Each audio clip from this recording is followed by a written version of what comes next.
Praise the lord అందరికీ యేసుక్రీస్తు ప్రభునామంలో మీ అందరికీ శుభములు తెలియజేసుకుంటున్నాను.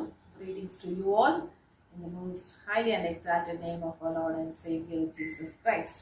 ఈ దినము మనము కీర్తనల గ్రంథం నుండి 42వ అధ్యాయము చదువుకుందాం. దావీదు రచించినటువంటి కీర్తనలు 42వ అధ్యాయం. దుప్పి నీటి వాగుల కొరకు ఆశపడినట్లు దేవా నీ కొరకు నా ప్రాణము ఆశపడుచున్నది.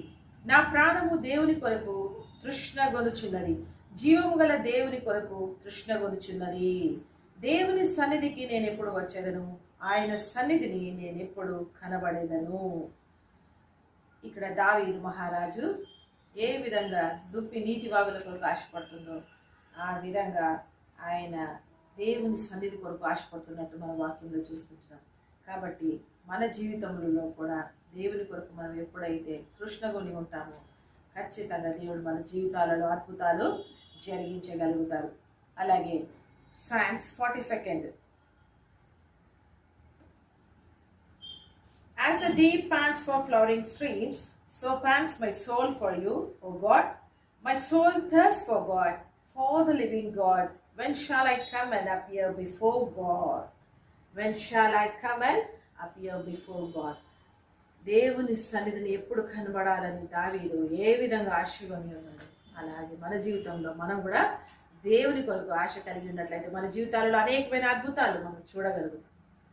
అట్టి అద్భుతములన్నీ కూడా మన జీవితంలో చూడాలని ఒక చిన్న పాట ద్వారా నేను ఈరోజు దేవుని స్తుతించాలని అనుకుంటున్నాను.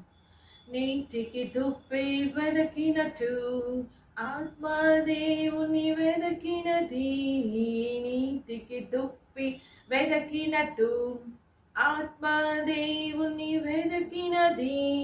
దేవుని వెదకి కనుగొనగా దేవుని ప్రేమతో నిండినది, నిండి పోర్లినది. దేవుని వెదకి కనుగొనగా దేవుని ప్రేమతో నిండినది, నిండి పోర్లినది.